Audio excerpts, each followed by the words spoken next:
Vamos Olá, iniciar. olá, bem-vindos. Essa é a live do Instituto Brasileiro de Executivo de Finanças, que vai discutir a reforma tributária que está tramitando no Congresso Nacional Brasileiro.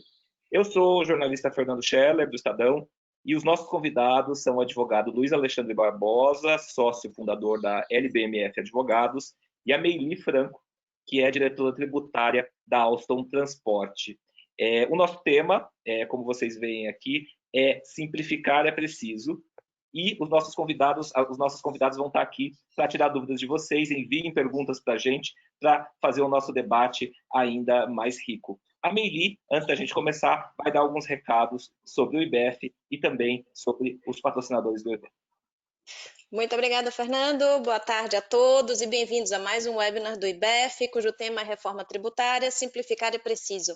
Eu sou Meili Franco, como o Fernando já me apresentou, e lidero a Comissão de Tributos do IBEF e quero agradecer em primeiro lugar o patrocínio da LBMF Advogados ao webinar de hoje.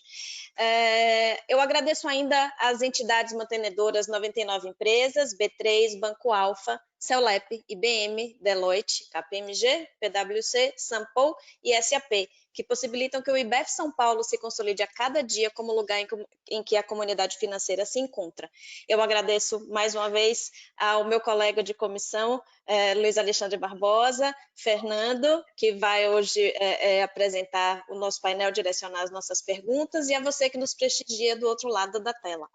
Antes de iniciar mesmo, gostaria também de dar umas pequenas mensagens, aquelas que vocês já conhecem, aqueles que participam aqui dos nossos webinars do IBEF. Envie muitas perguntas, quantas queiram, através do menu Perguntas da nossa ferramenta do GoToWebinar, para que elas sejam então encaminhadas ao Fernando e que para que ele possa direcionar para a gente. E gostaria de pedir também que prestigiem os próximos eventos do IBEF em outubro. Temos vários eventos, dia 7 a gente tem um evento da certificação do CFO, dia 9 de outubro, um evento da Comissão de Tributos, não, Comissão de Controladoria e Contabilidade. Temos um encontro com o CEO no dia 14 e nos dias 15, 19 e 21 temos a apresentação dos finalistas do nosso prêmio Golden Tombstone, que premia as mais importantes operações financeiras do ano, tá bom? Bom, então devolvo a palavra para Fernando, para ele começar com as perguntas e o nosso bate-papo aqui sobre reforma. Obrigada. Antes da gente começar com as perguntas, eu acho que o Luiz tem um recado para dar sobre uma participante aqui que a gente anunciou para esse evento e que não está aqui com a gente. Luiz. Obrigado, Fernando.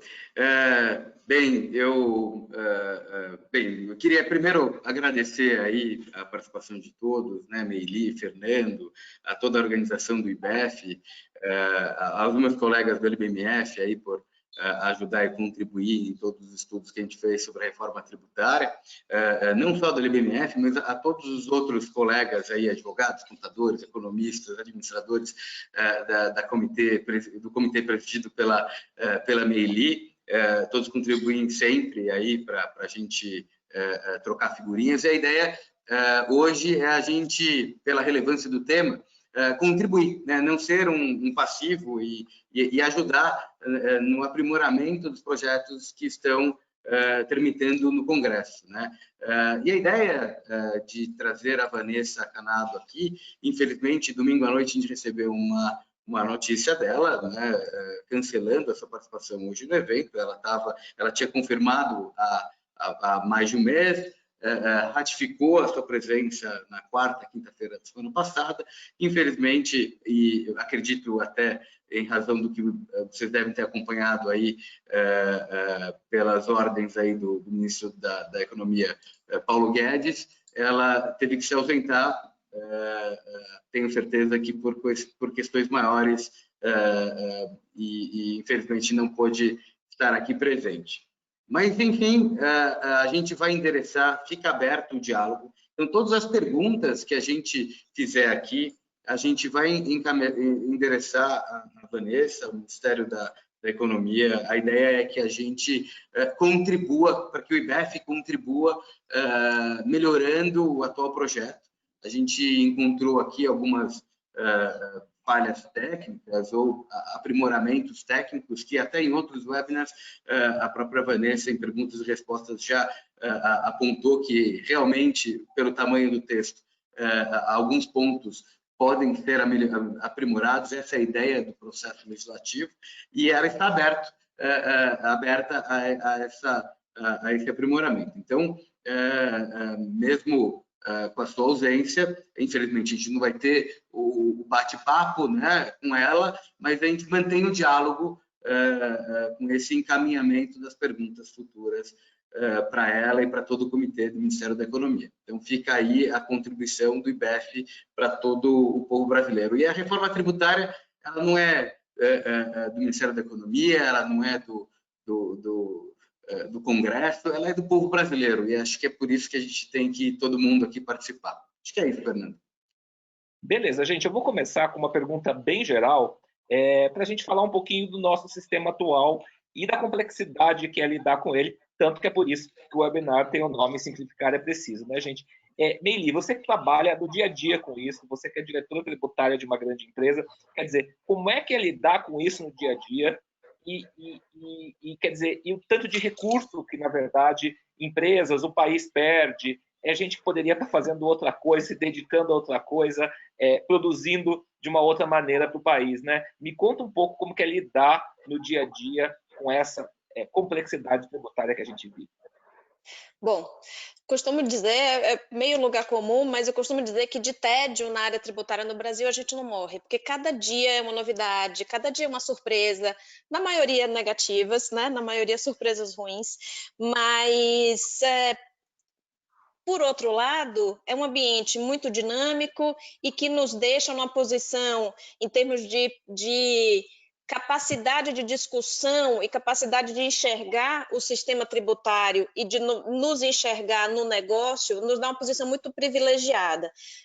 Eu trabalho na Alstom, a Alstom está presente em 60 países, hoje somos vários tax directors cuidando de regiões específicas, e o Brasil tem uma posição tão relevante nas discussões dos nossos comitês tributários por conta do dinamismo do nosso ambiente, tá? Isso nos dá uma capacidade de raciocínio, uma capacidade de enxergar o negócio, de enxergar, ter uma visão de riscos que os meus colegas não têm, porque eles trabalham em países com um sistema tributário menos complexo, tá?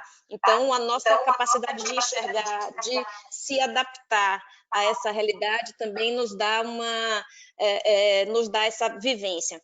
Bom, aqui no Brasil, de fato, a gente perde muito tempo no cumprimento de obrigações acessórias, e a maioria das empresas, a Alstom inclusive, tem seguido uma jornada de transformação digital muito grande para que você possa justamente direcionar o tempo do seu profissional de tax, não em fazer coisas, não em entregar obrigações tributárias, não em prestar contas ao governo, mas sim em raciocinar o negócio pela ótica de tax. Então, o que é que a gente faz? A gente investe em tecnologia, investe em treinamento das pessoas, investe em soft skills, justamente para que essas pessoas não percam tempo fazendo, e sim analisando, e sim estudando, e sim pensando na frente de que forma a gente pode usar a área tributária como estratégia de crescimento, tá?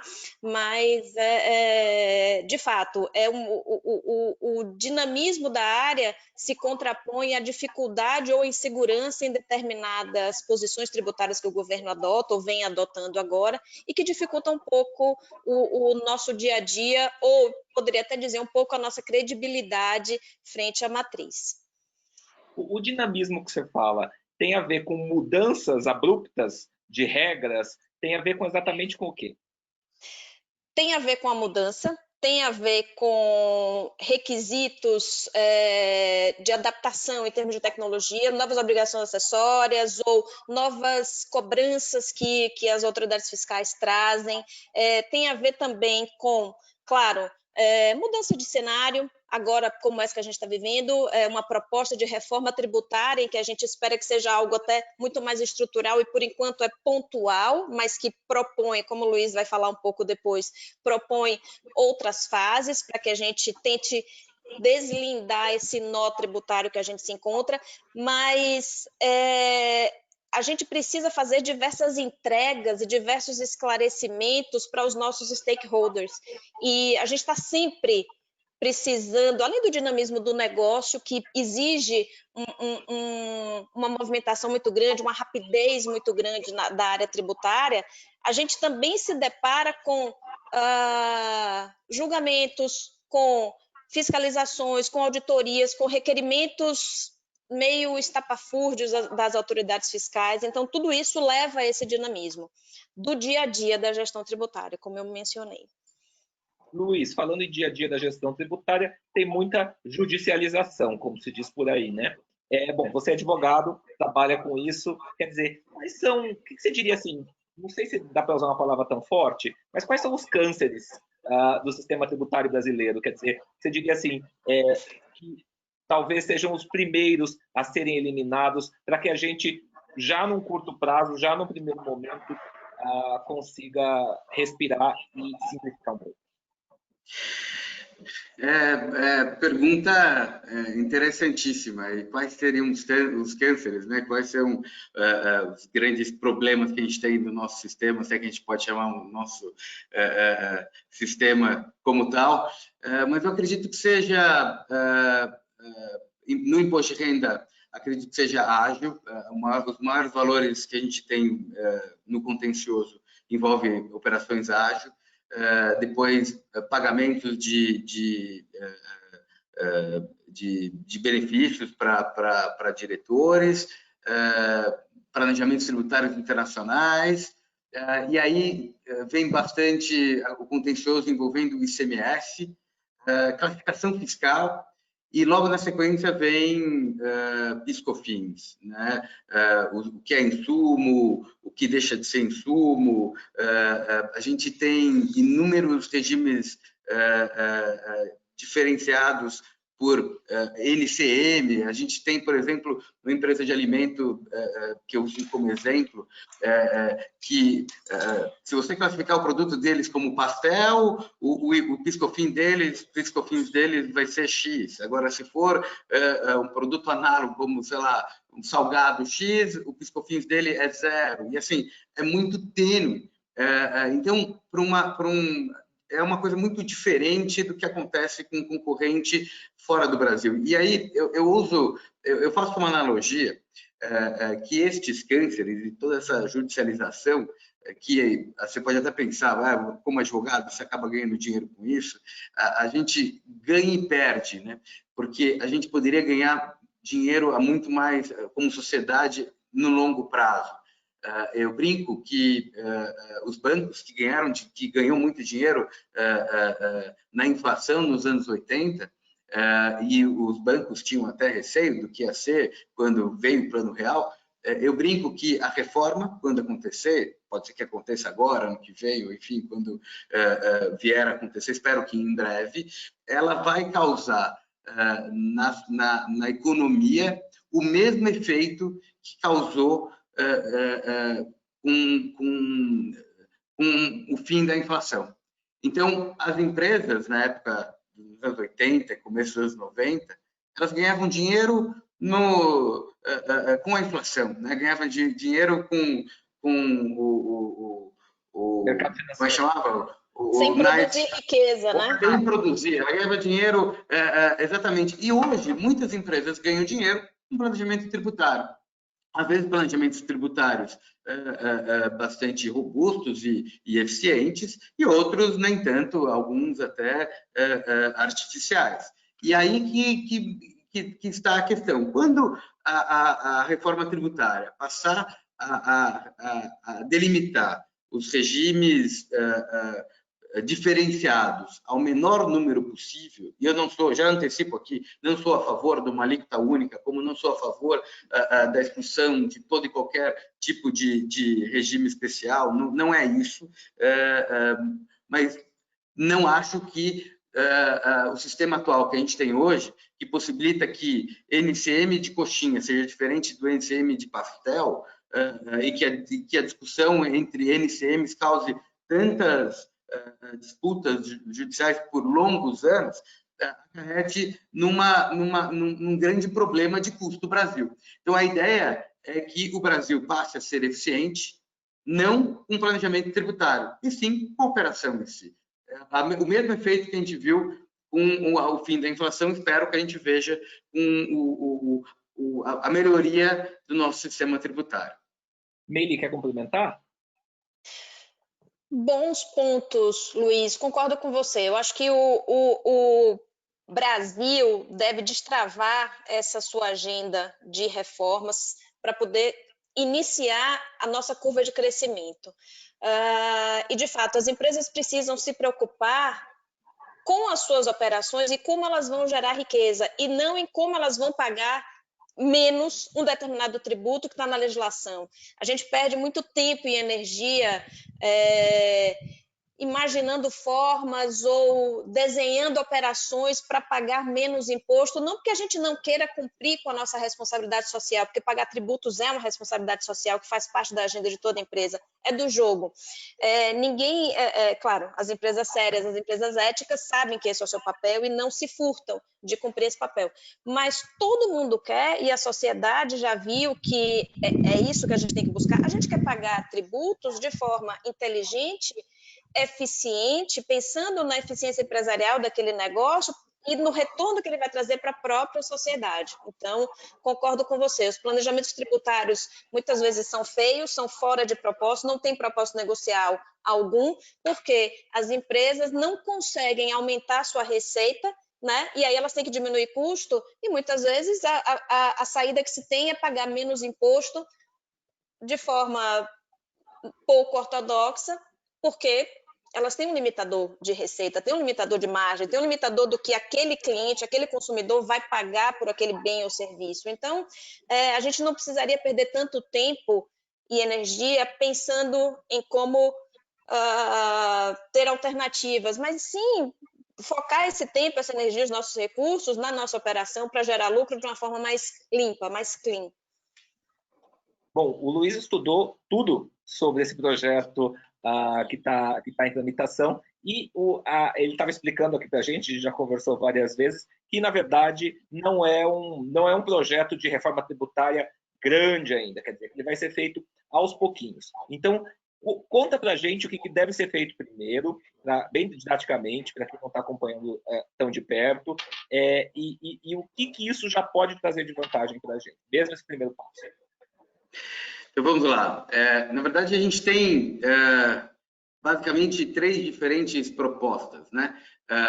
Tem 2 PECs, né? Que, para quem não conhece, então é uma proposta de emenda constitucional, uma que a 45 está na Câmara dos Deputados, a 110 está no Senado, que já até sofreu um texto substitutivo, e tem a do governo, que foi endereçada há pouco mais de 2 meses, que seria objeto da nossa conversa hoje, nosso bate-papo hoje com a Vanessa Canado, que é da CBS. Todas essas 3, elas se restringem basicamente ao chamado a tributação sobre o consumo e que basicamente implementa ou tenta implementar um imposto de valor agregado chamado IVA, né? Hoje no Brasil a gente tem até tributos não cumulativos, a gente tem o ICMS, a gente tem o PIS/COFINS não cumulativo, mas o sistema IVA, tal como o modelo europeu que estão querendo trazer para o Brasil, é um pouco diferente. A ideia não é ter débitos e créditos ou destaques, como a gente tem hoje, livros de apuração separados e tal, mas ampliar a não cumulatividade de modo a deixá-la de fato efetiva. E o problema é que a reforma tributária que foi proposta, ela está numa primeira etapa. O próprio governo colocou isso, né? E essa primeira etapa se limitou no caso do governo, à CBS, que eles chamam de contribuição de bens e serviços. O IBS, que é o Imposto sobre Bens e Serviços, todos eles basicamente tratam de um IVA, um Imposto de Valor Agregado, que de uma certa forma tenta, eu vou usar, agora não me lembro quem falou isso, mas eu achei bacana a analogia, como se fosse um trem, né? A cada etapa, a cada estação, ele vai acumulando o custo da etapa anterior e com isso entrega ali no final da cadeia o processo produtivo. O IVA, ele foi desenvolvido na época industrial, né? E hoje a gente já está na época digital. Então, o IVA que está sendo discutido hoje na Europa, ele é um pouco diferente. E é engraçado porque o IVA que está sendo proposto na Europa é parecido com o nosso atual PIS/COFINS, que se tributa sobre a receita. Mas, enfim, eu não quero me estender muito, mas, em princípio, respondendo essa pergunta, Fernando, é a seguinte: a gente tem uma primeira etapa que está sendo discutida hoje, que é essa tributação sobre o consumo, né, que se limita a essa contribuição, essa CBS ou ao IBS. De uma forma ou de outra, acredito eu, modesta opinião, não sou político, mas hoje a gente está vendo que o governo errou na sua estratégia. Eu já tinha pensado, mesmo não sendo político, que essa não seria a estratégia mais interessante. Talvez por jogar xadrez e já pensar em algumas casas ali na frente, ou ser advogado e pensar em processo, a gente acaba vendo que quando você dá uma notícia ruim, e tributo é uma notícia ruim, você tem que dar a notícia ruim de uma vez só. E até para que a gente discuta, sociedade discuta, em todos os níveis, o que está sendo colocado em votação, a gente precisa entender, para discutir a CBS, para discutir essa primeira etapa, que essa CBS vem substituir o PIS/COFINS, o que vai vir em troca da desoneração da folha? Como é que vai funcionar o novo imposto de renda? Como é que vai funcionar a tributação sobre lucros e dividendos? Isso tudo foi colocado em etapas futuras, talvez para evitar confrontos com o Congresso, mas infelizmente a gente viu que isso acabou gerando um novo conflito que fez com que o governo, no dia 4 de setembro, agora retirasse a urgência do projeto da CBS. E então voltou, hoje acredito eu que a ausência da Vanessa, tanto aqui na nossa live, quanto no comitê misto do Congresso, que acho que era para ter acontecido ontem ou vai acontecer amanhã, ela participaria, foi cancelado. Então, não estamos sozinhos nessa, né?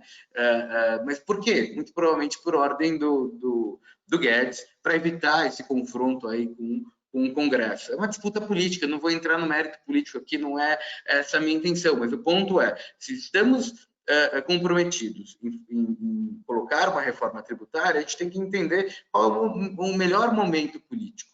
Será que o melhor momento político para colocar em votação logo depois de uma pandemia?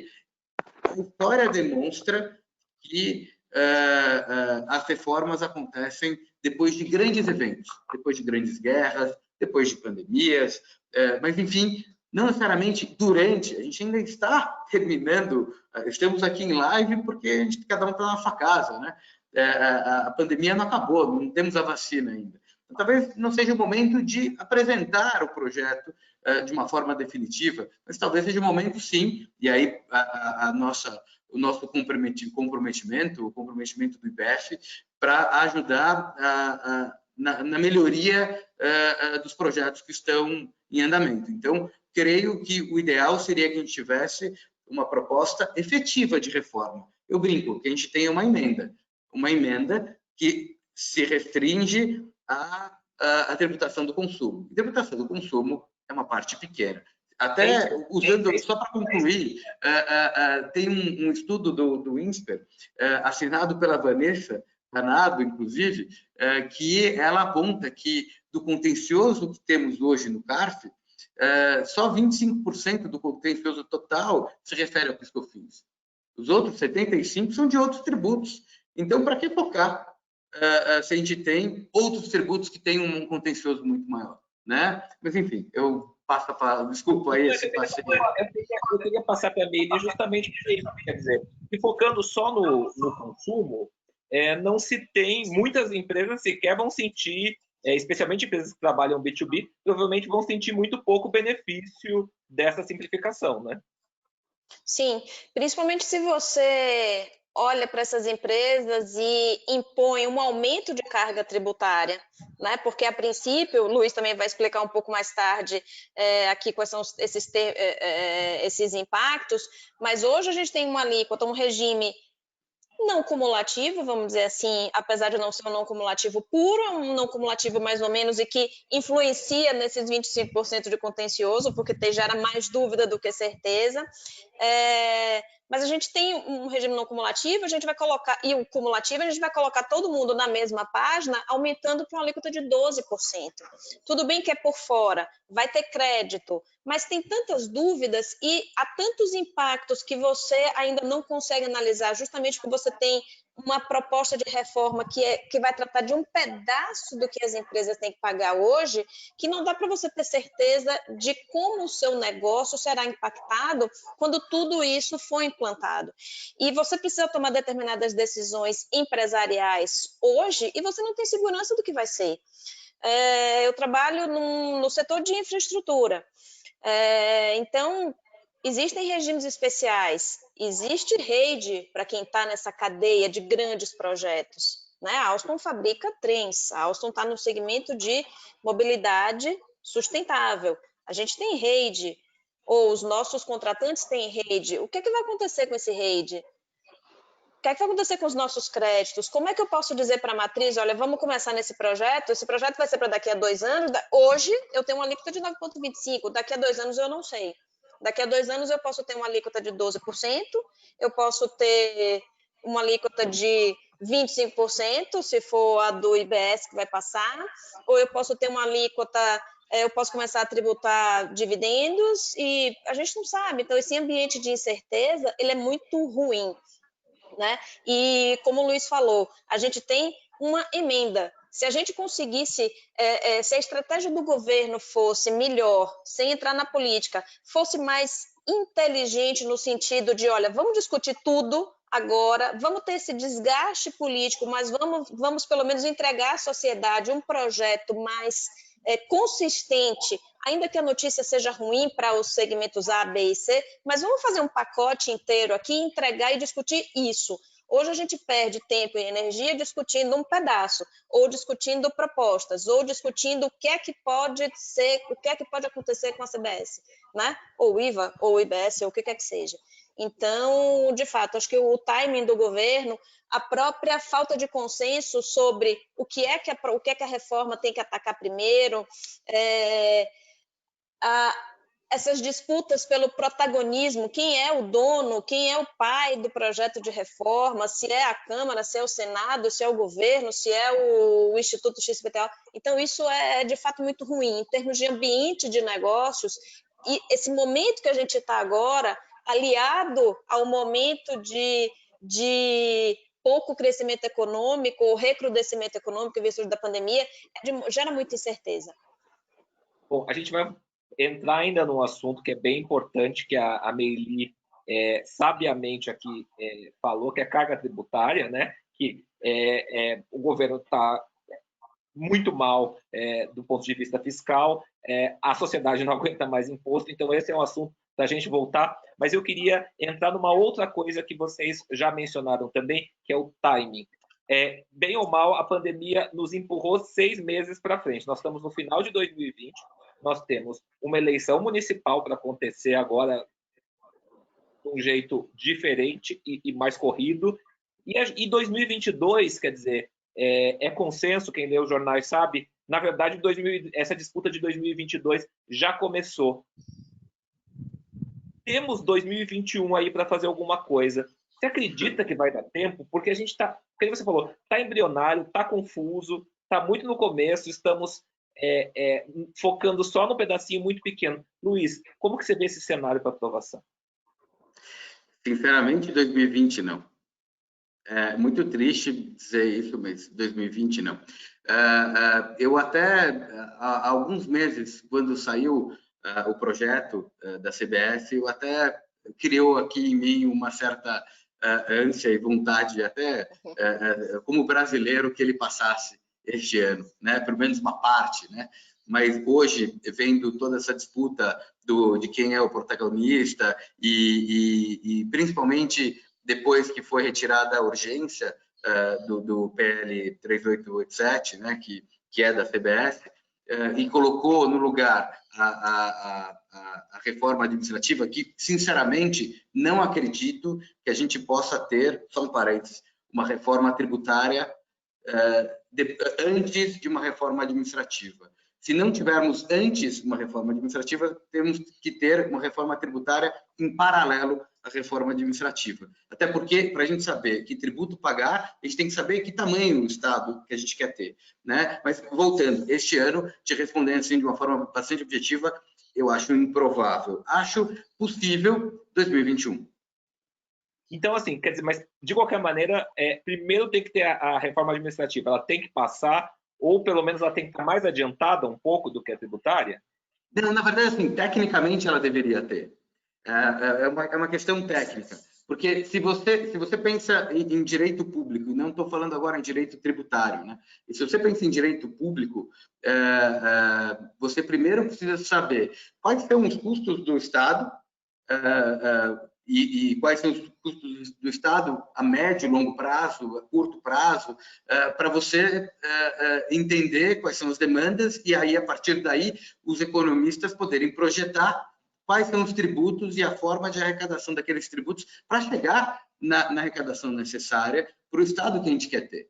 E o ponto que a gente tem que colocar é o seguinte, e cada vez que eu viajo para fora do país e eu vejo os outros estados, principalmente estados da Ásia, você vê uma grande eficiência dos estados. E por que os estados, esses países, conseguem exportar tanto? Aí vão falar, tem ali um custo trabalhista muito baixo. Tem uma questão cambial também que influencia? Tem, mas tem um Estado barato, tem um Estado que ajuda na redução do custo. Enquanto que o Brasil, apesar de beneficiar a exportação, ainda assim é caro. A Meili pode falar, trabalha como multinacional, se a gente comparar o custo do Brasil, mesmo exportando, com qualquer outro custo que a gente tem em outros países, é absurdamente mais caro. O Brasil é um país caro, tem mão de obra cara e não eficiente. Então, a gente precisa investir em educação, a gente precisa investir em saúde. Agora, a gente precisa ter um Estado tão grande quanto este. Qual o tamanho desse Estado? Então, acho importante a gente ter reforma administrativa e, em paralelo, termos a reforma tributária para a gente definir como vamos pagar a conta daquele Estado que a gente quer ter. O problema de a gente ter só a reforma administrativa sem a reforma tributária em conjunto é que ninguém vai querer cortar custos, ninguém vai querer cortar na carne o seu salário, a sua aposentadoria e tudo mais. Todo mundo vai querer manter, pelo menos, o status quo, e é muito difícil. Agora, quando você coloca isso e todo o empenho e o custo social, principalmente em ano de eleição, um ano pré-eleição, em que as pessoas vão votar pelo aumento da carga tributária, você também tem aí uma votação importante, porque você coloca em que o Congresso, ao mesmo tempo que vai decidir se eles vão manter os benefícios que eles têm, como é que eles vão pagar a conta. Então, acho que é importante, no mínimo, a gente colocar os dois em paralelo. São duas forças antagônicas, né? Ninguém quer perder direitos, ninguém quer gastar menos, mas também ninguém quer pagar mais imposto, né? É um dilema bem brasileiro, né? Meili, você quer complementar o que o Luiz estava falando? De fato, eu, como tributarista, eu gostaria muito de ter uma reforma inteligente, né? Não para pagar menos, que se a consequência for pagar menos, ótimo, mas eu queria pagar eu queria pagar de uma forma mais tranquila, tá? Né? Eu queria pagar de uma forma mais simples, eu queria que o meu dia a dia fosse mais simples, de fato, né? Eu iria focar em eficiência empresarial.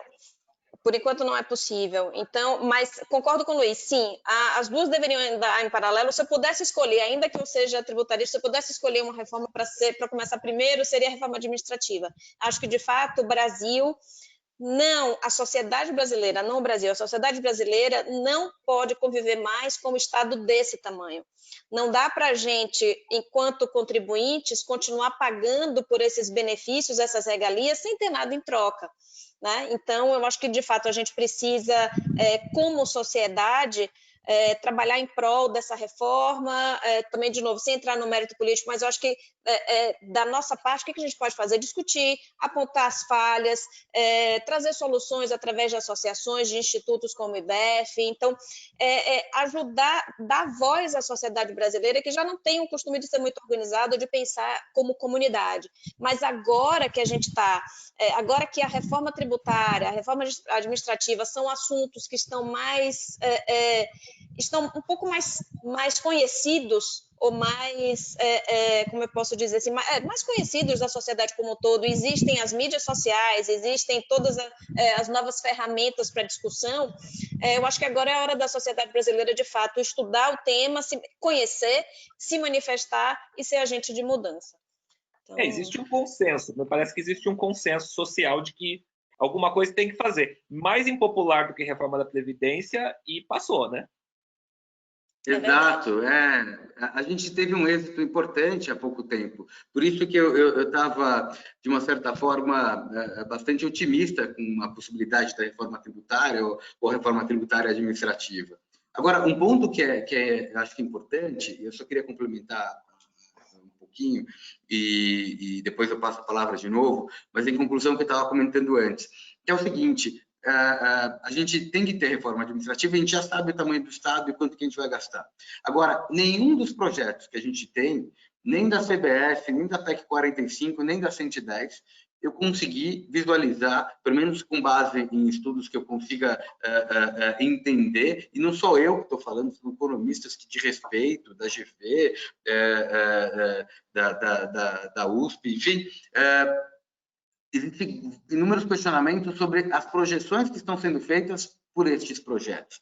Inclusive, eu iria colocar, e vou formalizar essa pergunta depois para a Vanessa, se ela depois ela vai acessar esse vídeo e o conteúdo dessa live, mas num PowerPoint que eu tenho aqui, depois eu peço para a Mirela Rodrigues me ajudar a apresentar aqui, mas eu tenho um link que eu coloco, que pelo portal da transparência existe um processo administrativo que foi questionado pelo Ministério da Economia. Quais foram as projeções econômicas da CBS para chegarem na alíquota de 12%?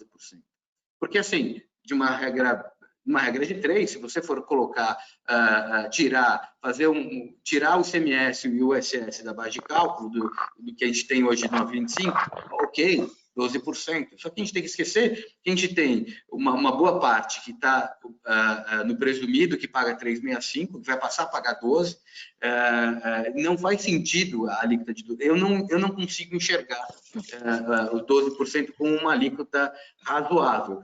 Como também não consigo enxergar os 20% ou 25% do IBS que foi proposto pelo pessoal do CECIF.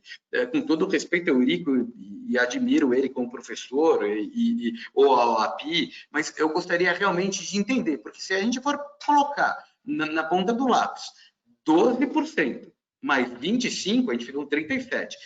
Que seja 12%. Mais 20%, a gente fica com 32%. É impossível. Acima de 30%, não tem país no mundo que tenha um IVA de 30%. Não dá. Essa conta não fecha. Ninguém vai pagar. Então, assim, quem fez essa projeção, eu gostaria que colocasse aí no portal da transparência, porque até a pesquisa onde a nossa equipe e eu, pessoalmente, a gente pôde buscar, a gente não encontrou, e a gente fez um processo administrativo exatamente para demonstrar isso. Depois a gente disponibiliza isso a todos os nossos participantes. Ou seja, vai ter aumento de carga tributária com esses percentuais e não vai ser pequeno. Vai ter, em especial, para aqueles que hoje tem mão de obra, né? E aí, logo depois que saiu a CBS, eu acabei comentando com o valor econômico, concorrente do Estadão, mas enfim, a Beatriz, excelente jornalista, e coitada, depois ela recebeu críticas, mas eu também, mas o ponto que a gente mencionou, que eu comentei, foi o seguinte: a CBF ela, de uma certa forma, ela incentiva a pejotização, porque o crédito só é válido para pessoa jurídica. Se você contrata pessoa física, ou seja, CLT, você não tem crédito. De uma certa forma, você estimula a pejotização, até porque a nova CLT você pode contratar, inclusive, atividade fim, PJs. Então, desde que não tenha ali um vínculo, ainda mais hoje, com o mundo moderno, com home office e tudo mais, né? Por que não? Você tem aí um estímulo à pejotização em alguns casos. Pelo menos até a fase 4, que é a fase que o governo vai discutir sobre como eles vão desonerar a folha, hoje eu tenho um incentivo para pejotização. Por isso que eu estava comentando desde o começo, não adianta a gente ter a CBS sendo apresentada de uma forma exclusiva, a gente tem que ter não uma emenda, a gente tem que ter uma reforma. Então, quando eu comentei que a gente tem um estímulo à pejotização, é olhando o que o governo apresentou. Se o governo, a longo prazo, aumentar a tributação sobre dividendos e lucros, tirar a desoneração, fazer a desoneração da folha ao mesmo tempo, enfim, talvez a gente tenha um sistema mais equilibrado. Mas hoje, se a gente tiver a CBS e não tiver mais nada, até porque a gente não sabe o que vai ser aprovado, a gente tem um estímulo à pejotização. É por isso que é sempre muito ruim a gente ter essas discussões em etapas, porque você não sabe o que vai vir lá na frente. A gente vai voltar para a questão da pejotização, que eu acho que é bem importante, mas, Meili, ou seja, voltando para o nosso tema o nosso tema da live aqui, simplificar é preciso. Simplificar é preciso ainda, né? Porque não está dando para entender exatamente como vai ser, né? Exatamente.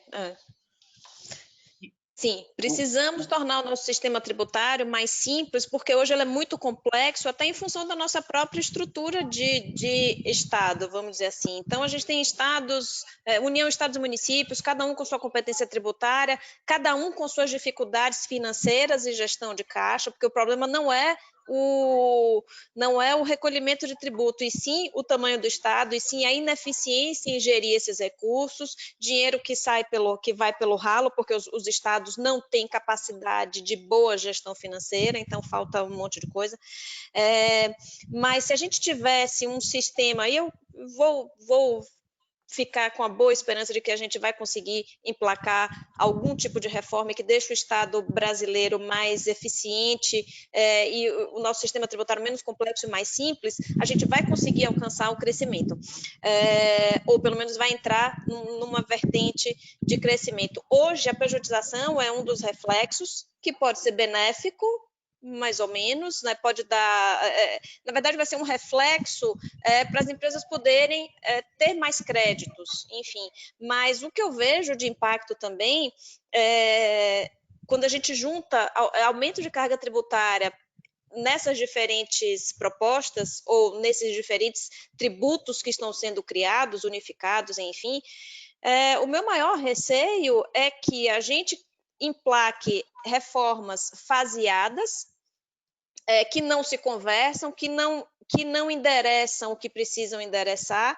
e que isso, em última análise, traga uma fuga de investimentos ou que nos coloque numa posição muito distante de atratividade do investimento estrangeiro, porque hoje quem está em empresa e precisa apresentar os cenários que são mais benéficos para determinadas exportações, determinadas operações, se você trabalha em vários países e na Índia é mais barato de produzir, você não vai produzir no Brasil, entendeu? Você vai produzir na Índia, se você quer criar um hub de qualquer coisa, você não vai olhar para o Brasil considerando não só a carga tributária, mas esse ambiente de certeza. Então, o meu maior receio dessas propostas todas de reforma é que os temas não sejam completamente aclarados e endereçados e que isso, no pior cenário, signifique um maior, como eu já falei, um maior recrudescimento das nossas dificuldades econômicas. Ô Luiz, você estava falando de pejotização, Meili também falou. Quer dizer, a pejotização não vai acabar prejudicando a reforma da Previdência que já foi feita, porque vai ser menos gente contribuindo para a Previdência. Quer dizer, parece que não há uma noção de que está tudo conectado, e não só tributos, outras coisas também. Quer dizer, parece que falta visão às vezes, né? É exatamente por isso que eu estou comentando que eu não vi nenhum estudo com as projeções econômicas. Este é um claro exemplo da falta de projeção. Para mim, eu acredito que, enfim, foi feito um projeto, acho que tecnicamente ele é bom, ele não é ruim, eu acho que ele precisa de alguns aprimoramentos, mas dentro dos aprimoramentos é este. Então, se for para restringir, e eu acho que tem que... O IVA no mundo inteiro, você não acredita a pessoa física. Só que no resto do mundo, você tem um custo de folha praticamente zero, né? Então, se você coloca um IVA no Brasil e não coloca ao mesmo tempo um projeto para desonerar a folha, você realmente acaba criando essa distorção. Então, ou se coloca tudo na mesa e aí você sabe todas as cartas que você está jogando, ou você cria essas possibilidades. E se for aprovada a CBS da forma como está, e não for aprovada a desoneração da folha, até porque está condicionada a uma CPMF, sei lá o nome que for dar, realmente eu não vejo como não termos sim uma pejotização de vários setores. E falando em coisas que não são exatamente da reforma tributária, você acabou de citar a CPMF, né? Tem a CPMF, tem a questão, vou usar precatório para fazer funding de Renda Brasil. Quer dizer, quando entram várias coisas que são todas do Ministério da Economia, quer dizer, essas coisas novas, pós-pandemia, elas acabam atrapalhando esse objetivo maior da reforma tributária ou das reformas de uma maneira geral, quer dizer, deixa o jogo ainda mais embolado? Porque perde foco, né? Você acaba colocando outras discussões políticas em jogo e você perde foco. Então, quando você vai discutir, por exemplo, a criação de um novo tributo, você tem um desgaste político ali, né? E aí você coloca um outro tema, como esse novo benefício aí para o Brasil, Renda Brasil e tal. Acredito que eu entendo a necessidade, eu não sou contra de uma forma principiológica, acho que é importante, o Brasil é desigual, mas eu acho que ele tem que ser primeiro muito melhor estudado. A gente viu inúmeros economistas aí, estudiosos de direito público, que a forma como foi proposto pode ser aí questionada, não é minha especialidade, não quero entrar nesse mérito, mas não acredito que seja o melhor momento de a gente colocar isso em discussão. Mas o ponto é o seguinte, é que quando no início de setembro o Bolsonaro retirou a urgência do projeto da CBS e colocou no seu lugar a reforma administrativa, o que eu acho razoável até, ele tirou, de uma certa forma, o protagonismo da reforma tributária. O ponto acho que a reforma tributária ela deve ser, a gente deve continuar discutindo ela, até porque a gente agora vai ter tempo para discutir ela de uma forma mais técnica, né, mais precisa. Eu quero ver estes números, quero ver essas projeções econômicas, né, que eu sinceramente ainda não vi, para a gente poder colocar os cenários de uma forma bastante transparente. Acho que falta transparência do governo, das comissões do Congresso, e com isso fazer com que a OAB, o IBEF e todos os outros, a FEBRAVAN, enfim, CNI, CNS, discutam e aprimorem os projetos. Então, eu sinceramente acho que o governo já finalizou há praticamente um mês que a reforma tributária não sai esse ano. Ô, Meili, vamos falar um pouco dessa simplificação, quer dizer, igual o Luiz estava falando, pastel é diferente de coxinha, o item 10.1.17 e o 10.1.18 pode fazer a maior diferença. O que você acha dessa proposta de simplificação de tratar todo mundo igual? Isso é importante, mas assim, igual, mas diferente, e também assim, tem às vezes benefício para regional, aí o benefício para um produto. Como que você vê, mesmo apesar de ser muito complicado, a gente está acostumado com essa complicação atual. Ou seja, é complicado simplificar também e tem que tomar cuidado para não simplificar demais? Exatamente. A gente não pode simplesmente tratar, por mais que você queira, com um projeto de reforma, alcançar justiça tributária, usar uma alíquota única e tratar todo mundo como se todo mundo fosse igual, também não é a melhor estratégia. Eu não posso me comparar com...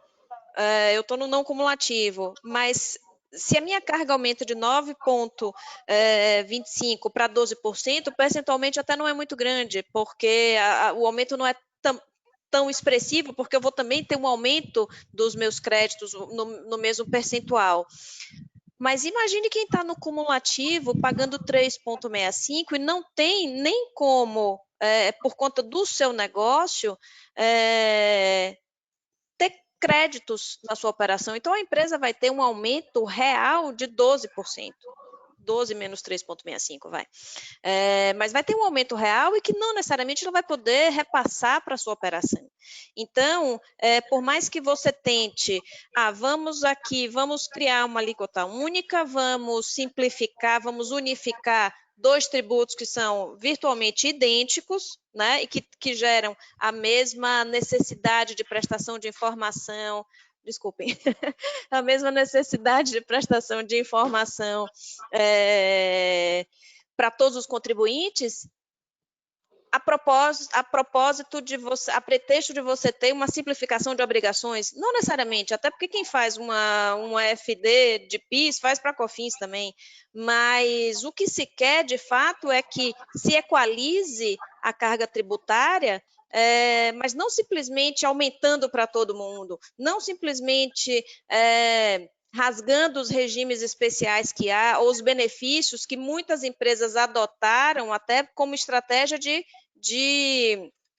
estabelecimento no país, ou de crescimento, ou até de estabelecimento. Muitas empresas vêm para o Brasil porque fizeram suas análises e definiram, não, eu vou ter uma carga tributária de 9,25 de PIS e COFINS, mas eu vou ter um regime especial de ICMS ou VAT, então eu perco de um lado, ganho de outro.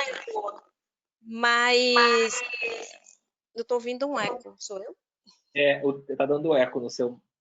não sei o que está acontecendo. Agora continue, agora parou. Tá bom.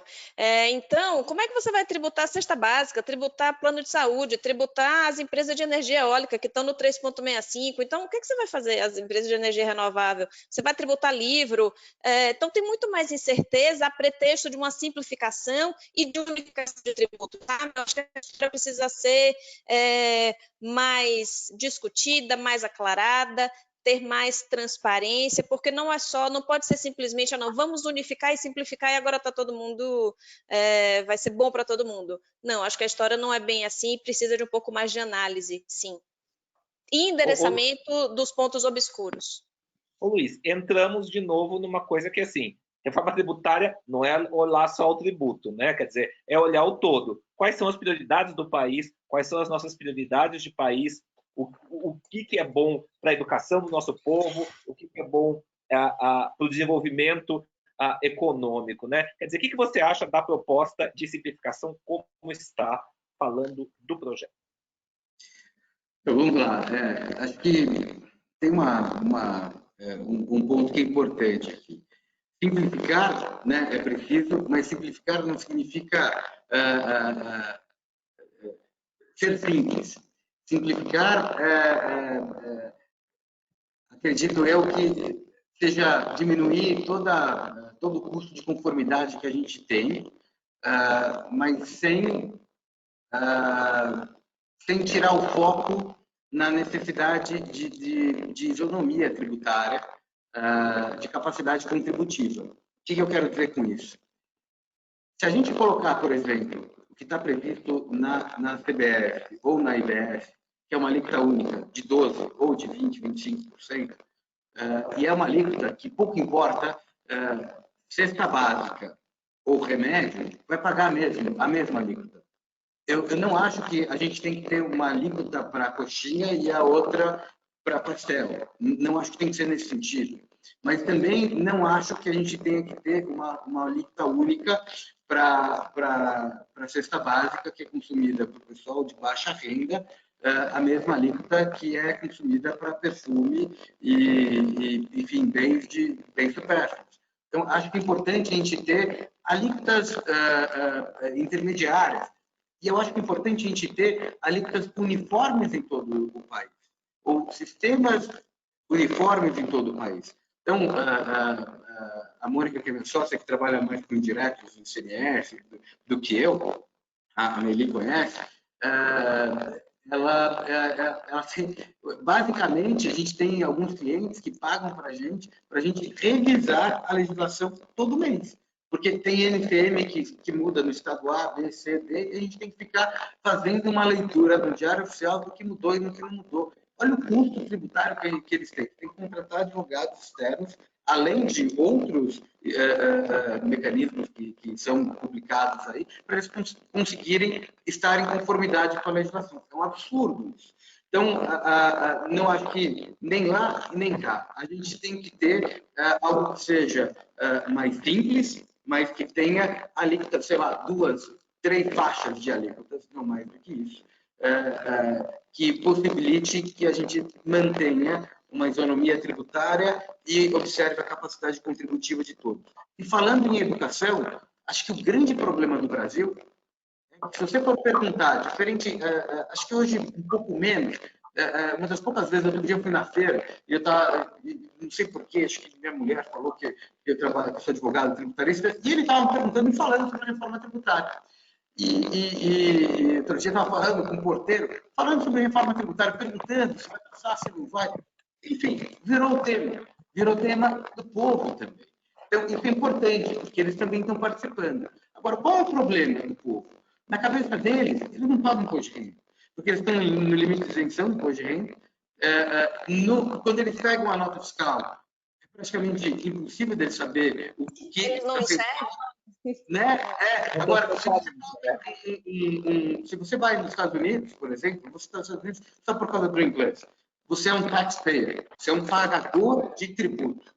É diferente. Aqui você é um contribuinte, né? Lá você é um pagador de tributo. Existe um espírito, né, de que você paga o salário do ente público. O Estado é seu. Você faz parte do Estado, né? O Estado te pertence, você contribui para que o Estado funcione. Então, acho que falta uma educação tributária. E a educação tributária a gente só vai ter quando a gente tiver, de fato, o IVA chegando na linha ali da nota fiscal, sabendo exatamente quanto a gente está pagando. Quando a gente compra uma televisão, quando a gente compra uma geladeira, quando a gente compra, enfim, um produto, seja por nós, seja para o porteiro, para a moça que trabalha em casa, enfim, para todo mundo. Isso é educação. Pelo menos isso é uma educação tributária. E essa cidadania a gente ainda não tem. E porque, na verdade, quer dizer, não quer dizer que as pessoas não pagam imposto sobre o consumo, elas pagam, só não está ali discriminadinho, não está claro, afinal de contas, quanto que é. Gente, eu acho que a gente já está com mais ou menos 1 hora de debates. Eu queria, na verdade, ir encaminhando para as considerações finais de vocês. O tema é muito complexo, e assim, se teve algum tema que não foi abordado aqui, vocês queiram levantar, eu acho que é uma boa hora. Quer começar, Luiz? Falar um pouquinho das incertezas. Eu falo das incertezas e das regras de transição, você fala do resto. Porque eu tenho mais incertezas do que certezas. Eu tenho alguns pontos, sim, só que aí eu vou... Luiz, deixa eu te perguntar uma coisa, só está dando bastante interferência no seu som, viu? Será? Eu vou pedir. Eu vou aproveitar e vou pedir para a Meili começar falando das incertezas, então. Quer começar, Meili? Sim, eu estava... bom, para mim, as maiores incertezas. Definição, a gente já passou por há alguns anos atrás, por uma discussão muito profunda do conceito de receita, o que era faturamento, o que era receita, o que era receita bruta. Agora a gente tem, com a CBS, isso foi pacificado, né, com uma nova legislação, já tem um tempo, com a unificação, agora a gente tem certeza do que é receita, do que é faturamento, enfim. Mas hoje a gente não tem na CBS um esclarecimento sobre o que é receita e ingresso, o que é que vai ser tributado pela CBS e não vai, o que é a base de cálculo, se vai ser igual para mim, que sou indústria, se vai ser igual para o prestador de serviço, se vai ser igual para a editora ou para a escola. Então a gente não sabe. A gente não sabe isso no débito, mas na parte de crédito, o que é que vai me dar direito a crédito? Eu vou ter que assumir o ônus do crédito, eu vou ter que assumir, o crédito vai ser só sobre o que é efetivamente pago, quer dizer, eu vou assumir o ônus pelo pagamento de quem eu comprei determinada mercadoria ou serviço. Instituição financeira, como é que eu vou fazer qual vai ser a minha alíquota, qual vai ser, se a reserva técnica vai ser tributada. Tem algumas coisas que são muito específicas, mas assim, basicamente, base de cálculo, créditos que eu tinha antes da CBS virar regra, né? Meus créditos acumulados de PIS e COFINS, como é que eu uso, como é que eu não uso, eu vou ter direito ou não vou ter, como é que vai ser a regra de transição para eu usar, que tipo de obrigação acessória eu vou ter que preencher. Então, em quanto tempo eu vou poder usar esses meus créditos? Quer dizer, para mim, essas são todas obscuridades ou pontos que não foram endereçados ou que precisam ser esclarecidos para mim, contribuinte, para mim, pagador de tributo. Então, eu preciso colocar, o governo não faz a parte dele demonstrando para a sociedade como é que chegou-se na projeção, na alíquota de 12%, na projeção do ganho efetivo sobre esse novo tributo, mas eu, como empresa, eu também tenho as minhas projeções, eu também tenho que apresentar eu também faço orçamento, eu também faço forecast, eu faço 1, 2, 3, 5 5-year plan, 3-year plan. Então, eu preciso ter certeza, eu invisto no Brasil, então eu preciso ter certeza do retorno que eu vou ter para investir no Brasil. Isso passa pelo conhecimento e certeza e segurança jurídica da minha carga tributária. Então, para mim, eu tenho mais incertezas. Ou seja, Meili, são muitas incertezas, né? Quer são dizer, muitas, são diversas. Que passa por uma questão técnica mesmo, né? Quer dizer, vamos traçar todos os cenários, quer dizer, levar em conta todos eles, né? Quer dizer, porque você está fazendo uma coisa que é para a sociedade como um todo para o longo prazo, de preferência, né? Exatamente, Fernando. Muito bem colocado. Luiz. Tá melhor agora o áudio? Vamos seguir. Desculpa, vou tentar ficar mais próximo aqui do microfone, ver se fica melhor assim.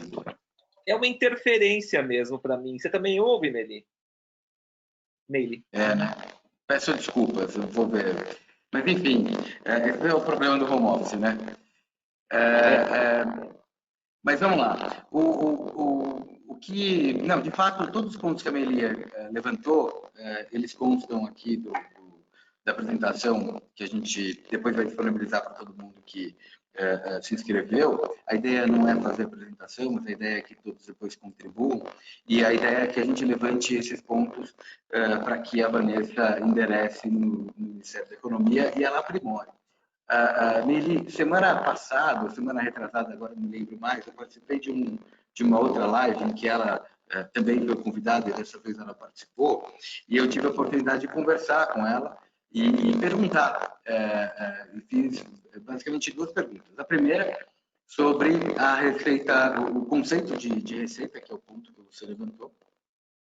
E, segundo ela, ela pontuou, e eu concordo, que por uma questão constitucional, ela teve que adaptar, apesar de se chamar, né, contribuição social sobre operação de bens e serviços, ela continua tendo a mesma base do PIS/COFINS, que é a Receita Bruta, e ela usou o artigo 12 do conceito de receita, no entendimento dela, por já ter sido consolidado.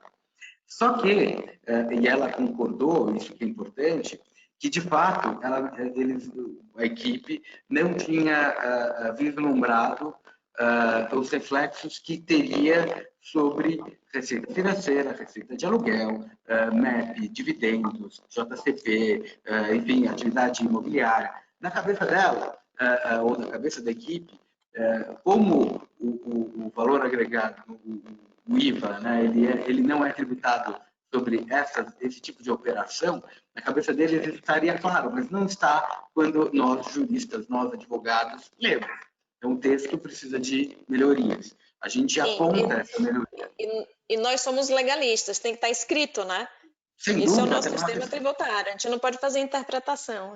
Não, e uma coisa que é engraçada, porque quando a Vanessa fala, eu sou fã dela como jurista, como advogada, como professora, eu acredito, eu tenho certeza que o espírito estava ali, e pensando que foi escrito a N mãos, vai e volta e tal, às vezes isso acaba passando, e são quase 60 páginas de projeto de lei, não é algo simples. Só que, de fato, por mais que seja a palavra dela, lá na frente, quando for julgado pelo Supremo, a gente não pode simplesmente citar a live que a Vanessa colocou, né? Então, infelizmente, a gente tem que colocar preto no branco e isso tem que constar no texto que vai ser aprovado depois no Congresso. Então, a ideia é que o IBEF contribua colocando sugestões ao texto para que a gente leve pelo menos que a ideia do texto seja aprimorada. Se ele vai ser alterado, que o espírito esteja ali. Então, sim, então a ideia é que a gente deixe claro que receitas financeiras não fazem parte, aluguéis e arrendamentos também não. Um outro ponto que também não está claro, repasses contratuais, sem nota fiscal, também não está claro se vai ser tributado, se não, se eu vou ter crédito, se não. Tem vários pontos de dúvida. Pelo que eu entendi, nenhuma delas seria objeto de tributação, mas a gente vai precisar aprimorar a redação ao longo do processo legislativo. Ou seja, como a gente está falando de um projeto que só pega ali 25% do total, quer dizer, e a gente ainda vai discuti-lo por algum tempo, e depois ir adicionando todas essas coisas, eu acho que a gente vai estar discutindo tributos por alguns anos ainda no Brasil, né, Luiz? A gente vai, a ideia é que a gente tenha pelo menos segurança jurídica. Tributo vai ser discutido sempre, na Europa, na Alemanha, nos Estados Unidos, o tributo ele vai ser sempre discutido. O contribuinte, fisco, eles têm opiniões divergentes, por essência. O nosso trabalho não vai acabar, mas o que é importante é segurança jurídica. Então, hoje, a gente não tem, exatamente pela falta de transparência ou pela falta de certeza da redação que é posta pelo texto da lei, a gente fica sem saber o que vai ser decidido lá na frente. Então, é importante que a sociedade civil, o IBEF aqui e outras entidades contribuam para que a gente evite esse contencioso que é custoso para todos. Meili, Luiz, algum recado final, algum agradecimento final? Agradeço a nossa audiência de hoje, os nossos associados e não associados que estão fazendo parte aqui, e gostaria de pedir que todos contribuam com os seus inputs aqui para esse projeto de reforma e que exerçam seus papéis de cidadão, não só de pagadores de impostos, mas de cidadão acima de tudo. Luiz? A mesma coisa, a ideia a gente vai depois compartilhar esse PowerPoint com vários apontamentos, várias sugestões, e a ideia é que as pessoas contribuam com sugestões, porque todo mundo conhece, né, a sua operação, o calo que tem, então Quem puder contribuir com novas dúvidas e apontamentos que eventualmente a gente não conseguiu vislumbrar aqui, a gente tentou estudar com afinco e projetar N cenários, mas sem dúvida que a gente não consegue projetar tudo, então quanto maior for a contribuição, melhor vai ser o trabalho que a gente vai levar para o governo e depois para o Congresso. Então a ideia é que o IBEF, sempre é partidário, participe ativamente com discussões técnicas, aprimorando os projetos que estão em discussão e que afetam a vida de todo mundo, né? E espero aí ter contribuído um pouquinho para que a gente tenha um sistema tributário um pouquinho melhor. Legal, gente. Bom, então eu agradeço a Meili e ao Luiz Alexandre Barbosa mais uma vez. A gente fica por aqui. Muito obrigado a todos pela audiência. Obrigado. Obrigada, pessoal. Abraço a todos.